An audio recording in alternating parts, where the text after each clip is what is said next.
I never thought that a simple morning call would change my life forever. It was Friday. I had just made myself a coffee when the phone rang. An unknown number appeared on the screen, but I decided to answer anyway. "Hello?" I said, holding the phone with one hand and stirring the coffee with the other.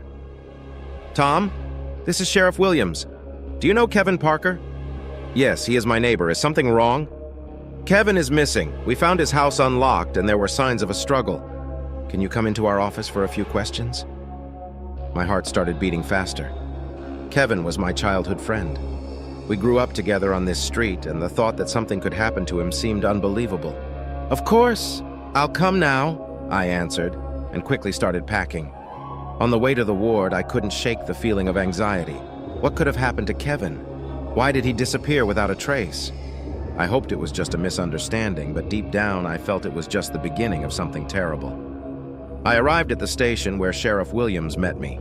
His face was gloomy, and his eyes reflected anxiety. "Tom, come in," he said, leading me to his office. "Sit down, please." I sat down on the chair and felt the tension begin to rise inside me. "What happened to Kevin?" I asked, trying to hide my concern. "We don't know for sure yet," the sheriff answered, sitting down across from me. "But there are some strange circumstances. We found signs of a struggle in his house. And also, this." He pulled out a photo from the drawer and placed it in front of me. I looked at the photo and felt a chill run down my skin. It depicted a symbol carved on a wooden surface, a circle with a crossed-out cross in the middle. I couldn't believe my eyes. "It's the Jack the Ripper symbol," I whispered, feeling my heart pounding in my chest. Jack the Hunter was a serial killer who terrorized our town 10 years ago. He was never caught. "Yes," the sheriff confirmed, "but we thought he had disappeared or died. No one had heard from him in years." "Do you think it's him?" I asked, trying to understand how this could be possible. "We can't be sure," the sheriff replied, "but we must be ready for anything. You must be careful, Tom. If it really is Jack the Hunter, no one can be safe." I was overcome with fear. I felt panic begin to rise inside me. Jack the Hunter was a monster that fed on fear and pain. And now he's back. But why? Why now? I returned home but could not find peace. Every sound, every shadow seemed like a threat. I knew I had to find out the truth. I could not afford to sit and wait for the horror to cover us again. I had to find Kevin and stop Jack the Ripper before it was too late. When I returned home, it was already dark. The night always had the ability to heighten fears, and this time was no different. All of Kevin's pictures suddenly took on new meaning, and I felt like the shadows were coming to life. I locked the door with all the locks and sat down on the sofa with my head in my hands. There was a photo of Jack the Ripper in front of my eyes, and I couldn't shake the feeling that this was just the beginning. My hands were shaking and my heart was beating so hard it felt like it would burst out of my chest. Suddenly, there was a knock on the window. I jumped, not sure if it was reality or my imagination. They knocked again, this time harder. I slowly walked to the window and cautiously peered through the blinds. No one. I had already thought it was just the wind when I heard the knock again. It came from the backyard. I took the flashlight and went outside, trying to hold myself in my hands. The darkness seemed even thicker, and every rustle made my heart clench with terror. "Kevin!" I called, although I knew that it was unlikely. There was no answer. I illuminated every corner of the yard with a flashlight, but found nothing. Then I noticed it. Footprints on the ground leading to the woods behind my house. They were fresh and looked as if someone had just passed through. I returned to the house, locked the door, and went up to the bedroom. The forest has always been a source of fear for me. My grandfather used to tell scary stories about beasts living there that hunt people. But now it was not a fairy tale, but a reality that became part of my life. I lay in bed, but sleep did not come. Every sound seemed to me a threat, every shadow an enemy. I could feel fear starting to control me, making me helpless against the horror that was rolling in. Suddenly, I heard a call. The cell phone vibrated on the nightstand. I picked it up and saw that Sheriff Williams was calling. "Tom, we found something at Kevin's house. You need to come right away," he said quickly. I felt my heart begin to beat even harder. What did they find? And why was the sheriff so insistent that I come? I quickly got dressed and left for the night. The road was empty and eerie. Every kilometer seemed like an eternity. I was scared, but I knew I had to find out the truth. Whatever it was, I had to face my fear. The road to the branch was empty, and the night seemed endless. The headlights of the car cut through the darkness, but even the bright light could not drive away the shadow of fear that haunted me. My thoughts were focused on one thing. What was found in Kevin's house that Sheriff Williams called me in the middle of the night? When I arrived, the sheriff was waiting for me at the entrance. His face was even more gloomy than before, and I could see anxiety in his eyes. "Tom, come in," he said, leading me to one of the offices. There was a box on the table sealed with a red ribbon. The sheriff carefully removed the lid, and my heart stopped for a moment when I saw what was inside. It was an old, battered diary. I recognized it immediately. It was Jack the Hunter's diary, the same one that disappeared with him years ago. "We found it in Kevin's basement," the sheriff explained. "It seems that he was possessed by this maniac, but the most frightening thing is that there are new entries in the diary." I felt a chill run down my spine. I took the diary in my hands and started turning the pages. The notes were chaotic, written in different handwritings, as if several people were sharing their thoughts. But one handwriting was familiar to me. It was Kevin's handwriting. "Kevin kept this diary?" I asked, feeling my fear grow. "Looks like it," the sheriff replied. "But we don't know why. Maybe he was investigating the Jack the Ripper case on his own. But then why did he disappear?" I kept going through the entries until I came across the last page. It had just a few words written on it. "Has back, has coming for me." Under these words was a symbol, a circle with a crossed-out cross. "Sheriff, that means Jack the Hunter is really back," I said, feeling a cold sweat break out on my forehead. "And if he came for Kevin, he might as well come for us." "We have to find him before it's too late," the sheriff said firmly. "Will you help us, Tom? You knew Kevin best. Maybe you can give us some clues." I nodded, though fear still gripped me. I knew I couldn't stand by. If Jack the Ripper came back, I had to do everything I could to stop him, even if it meant that I myself would be his next victim. The next day, I went back to Kevin's house with the sheriff and several officers. The place looked just as I remembered it, but now it was shrouded in even greater anxiety. I felt each step grow heavier, as if the house itself was trying to keep me from revealing its secrets. We entered the basement, where old newspaper clippings and photos related to Jack the Catcher still hung on the walls. It looked like a kind of temple for a maniac. I stopped in front of one of the photos. It was of Kevin, young and carefree before all these horrors. "Kevin has always been obsessed with this thing," I said, my voice shaking. "He could never come to terms with the fact that Jack the Ripper wasn't caught. He believed that the maniac was still out there somewhere, hiding and waiting for his moment." The sheriff nodded, listening intently.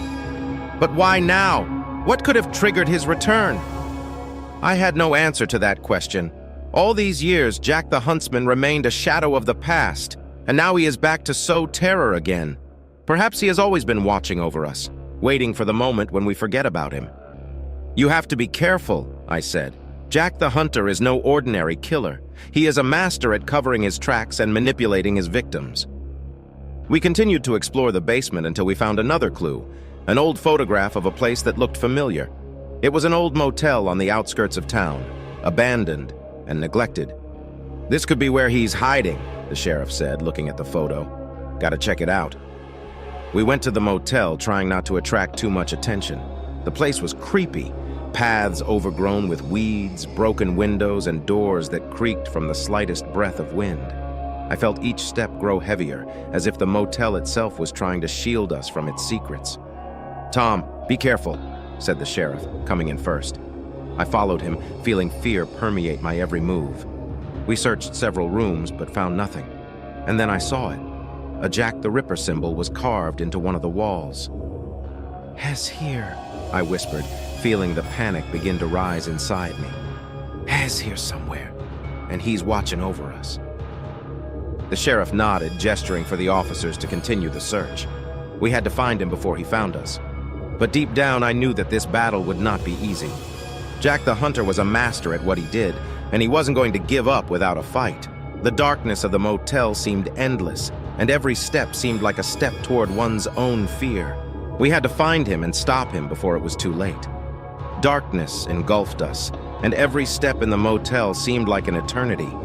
The motel had been abandoned for many years, but it felt as if its walls still held the memory of the terrible events that once happened here. I held the flashlight tighter, trying not to shake with fear. The sheriff and officers moved cautiously from room to room, looking for any clues. My mind kept returning to the symbol carved on the wall. Jack the Huntsman was here, and I could feel his presence pressing down on us like an invisible force.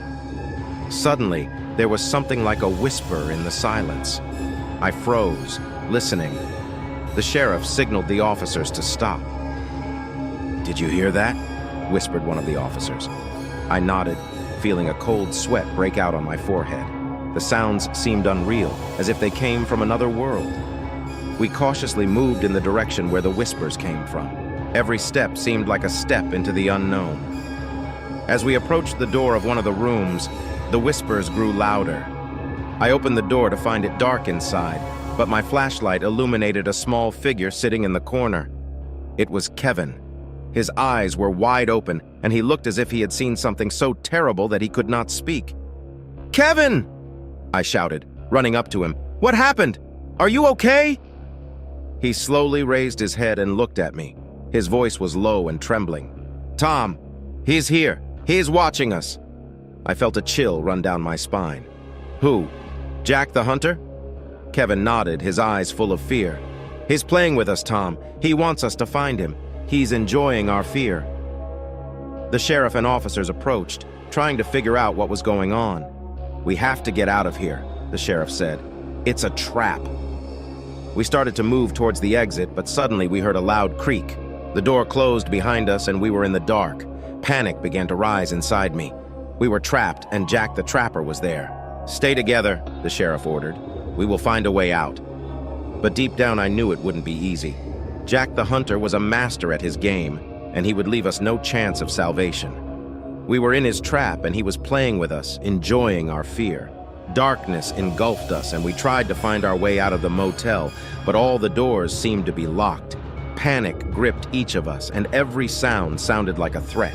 We were like mice in a maze, and Jack the Ripper was a predator hunting us. "Stay together," the sheriff repeated, trying to calm us down. I held Kevin's hand, trying to shake him out of his shock. His eyes were glassy, and he was almost unresponsive to his surroundings. I knew he had been through something terrible, but we needed to move on. Suddenly we heard a loud sound as if someone dropped something heavy on the floor. We all froze, listening. The sound came from another room. The sheriff gestured for the officers to come closer. "We should check it out," he said, and we started moving towards the sound. When we got to the door, the sheriff gently opened it. It was dark inside, but I noticed movement in the corner of the room. I shined my flashlight on it and saw a figure standing in the shadows. It was Jack the Ripper. His face was hidden by a mask, but his eyes glowed with madness. "Has here!" shouted one of the officers, and we rushed to the exit. Jack the Hunter rushed after us, his steps quick and determined. We were running around trying to find a way out of this motel, but it looked like all the doors were locked. Panic gripped us, and every sound sounded like a threat. We were trapped, and Jack the Trapper was there. We ran out of the room, but Jack the Hunter was faster. His footsteps came closer and closer, and I could feel fear creeping through my every nerve.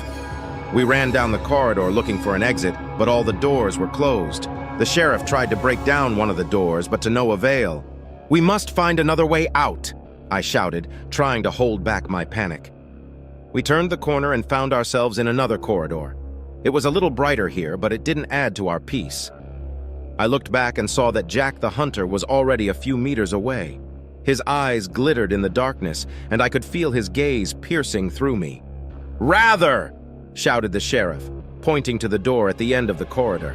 We rushed towards them, but suddenly we heard a loud sound, as if someone threw something heavy on the floor. I looked back to see Jack the Hunter throw a knife that almost hit me. "It's a trap!" I shouted, realizing that we were cornered. We stopped, feeling fear grip our every move. Jack the Huntsman came closer and closer, his steps slow but determined. He enjoyed our fear, playing with us like a cat with a mouse. "We must fight," said the sheriff, drawing his gun. "This is our only chance." I felt adrenaline fill my body. We were facing evil, and there was nowhere to retreat. I knew we had to fight for our lives, even if the odds were against us. "He shouldn't win," I whispered, looking at Jack the Ripper. "We will not give him the satisfaction of defeating us." Jack the Hunter smiled under his mask, as if sensing our determination. His eyes shone with madness, and I knew he would stop at nothing to get his way. The sheriff raised his gun and fired. A shot cut through the darkness, but Jack the Hunter was too fast. He dodged a bullet and rushed at us. We scattered in different directions, trying to evade his attacks. I felt something sharp fly past me and fall to the floor. It was Jack the Ripper's knife. He was armed to the teeth, and I knew we had to be careful. The sheriff fired again, trying to hit, but Jack the Huntsman moved like a shadow. His movements were quick and unpredictable, and I knew we had little chance against him. "Tom, look!" shouted the sheriff, pointing to the door at the end of the corridor.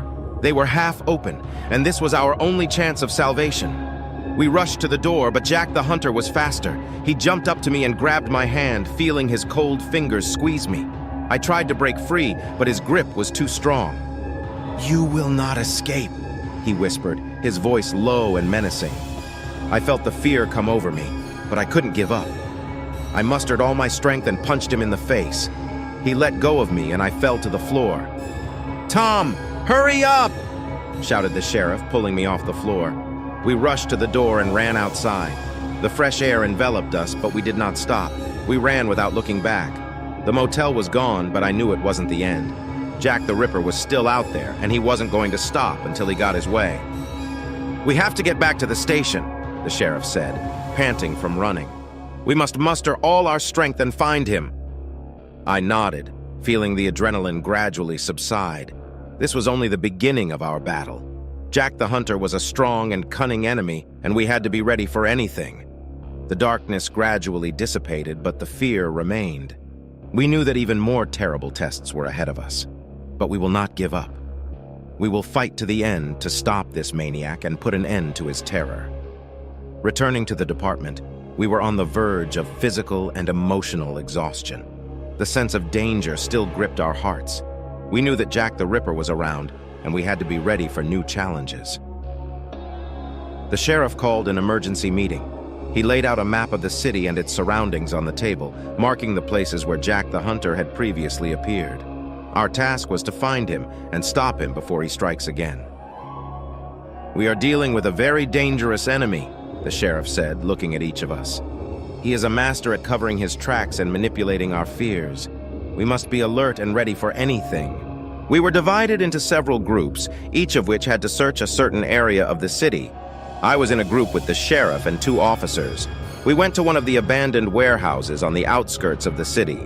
This place has always seemed creepy to me, and now it's even more menacing. The warehouse was large and dark, filled with old boxes and pieces of furniture. We went inside, holding flashlights and trying not to make any noise. Every step echoed in the empty space, and I felt my heart beat faster and faster. "Stay together," the sheriff whispered, looking around the room. "We don't know what might be waiting for us here." We moved slowly, illuminating every corner. The warehouse seemed empty, but I knew it was just an appearance. Jack the Hunter could be hiding anywhere, waiting for the right moment. Suddenly, we heard a noise like a door creaking. We stopped, listening.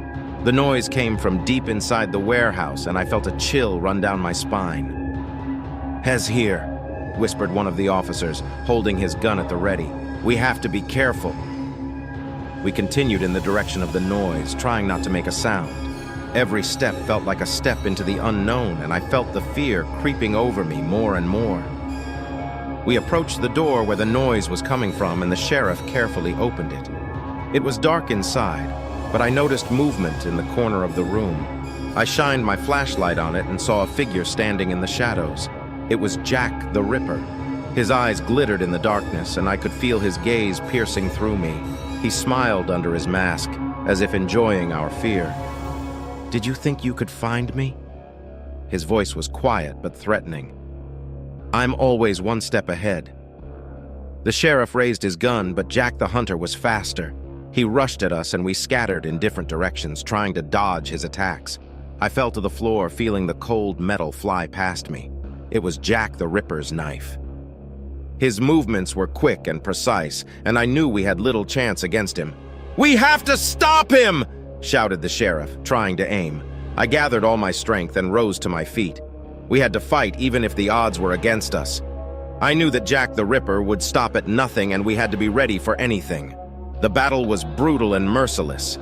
Jack the Hunter moved like a shadow, dodging our attacks and delivering his blows with incredible precision.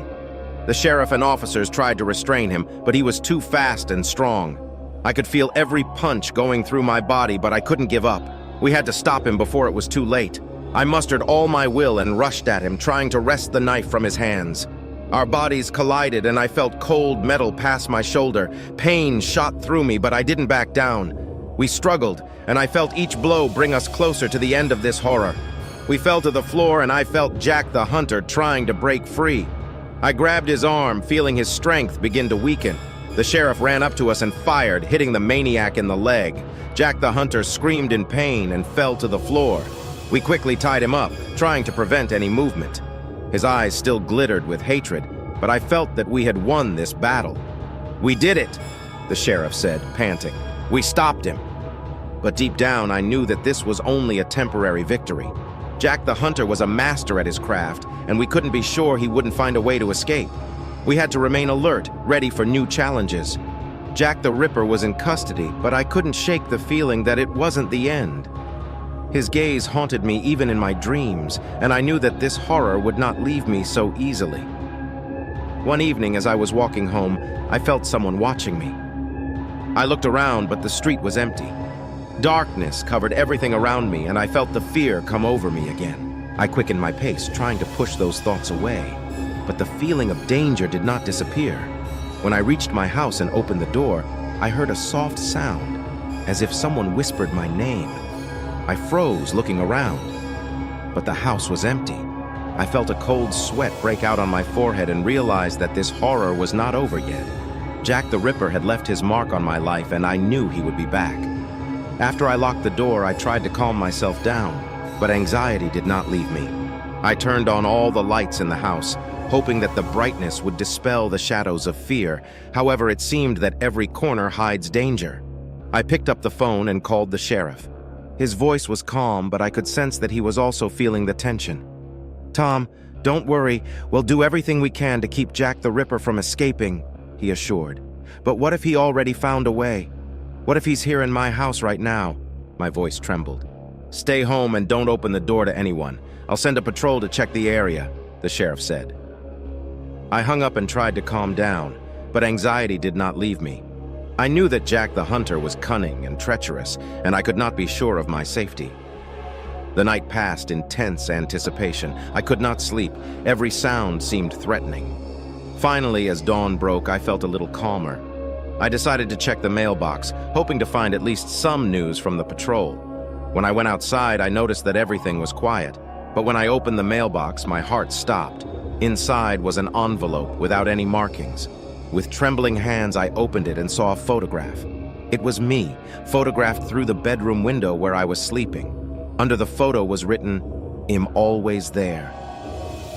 My fear turned into panic. I ran into the house and locked the door. I realized that Jack the Ripper was still playing with me, and he was close. The day passed in fear and tension. I tried to keep busy, but every sound, every movement outside the window made me shudder. The sheriff's patrol went around the area, but they did not find anything suspicious. In the evening, I decided to stay in one room where all the windows and doors were closed. I took a knife for self-defense from the table and sat in the corner, listening to the silence. Suddenly, a creak was heard. I froze, listening. The screeching repeated, and I realized it was coming from the basement. My heart started beating faster, and I knew I needed to check out what was going on. I went down to the basement, knife in hand. The darkness engulfed me, and I tried not to make a sound. Each step sounded louder than the last, and I felt the fear creeping over me more and more. When I got to the basement, I saw that the door was open. I turned on the flashlight and began to look around the room. It seemed empty, but I felt that someone or something was hiding here. Suddenly, a whisper was heard. I turned my head and saw a shadow moving in the corner of the basement. I raised the knife and approached her. "Who's here?" My voice was trembling. The shadow stopped, and I saw that it was only my reflection in the old mirror. But this moment was enough to understand. Jack the Hunter is playing with me, and he is somewhere nearby. I made my way back to the basement, trying not to make a sound. But when I reached the stairs, suddenly there was a loud crash. I looked back and saw the basement door closing by itself. "No!" I shouted, rushing to the door. But it was too late. The door closed and I was in the dark. I could feel the panic coming over me. I started banging on the door, screaming for help, but there was no answer. I was locked in the basement and Jack the Hunter was somewhere nearby. Hours passed, but no one came to help. I sat in the dark, trying to control my panic. I knew I had to stay calm and find a way out of this trap. Suddenly, I heard a soft whisper. He seemed so close, as if someone was standing next to me. I looked up and saw a shadow moving in the darkness. My heart was beating faster, and I could feel the fear take over every cell in my body. "Tom," whispered the voice, "I'm always there." I closed my eyes, trying to distract myself from this nightmare. But the voice did not disappear. It was getting louder and closer, and I realized that it was not just a figment of my mind. I felt something cold touch my hand. I opened my eyes and saw a shadow standing next to me. I gathered all my will and rushed to the door, trying to knock it out. The door gave way and I ran out of the basement. The light seemed so bright after dark, but I didn't stop. I ran without looking back, trying to escape this nightmare. As I reached the street, I felt a cold wind wash over me, but it was better than staying in that darkness. I knew that Jack the Ripper was still around and I had to be ready for new challenges. At dawn, I returned to the police station. The sheriff met me at the door, his face serious. "Tom, are you okay?" he asked. "He's still here, Sheriff," I said, trying to hold back my fear. "He's playing with me." The sheriff nodded, his gaze intense. "Well, find him, Tom. Well, stop him once and for all." But I knew it wouldn't be that easy. Jack the Hunter was a master at what he did, and he wouldn't stop until he got his way.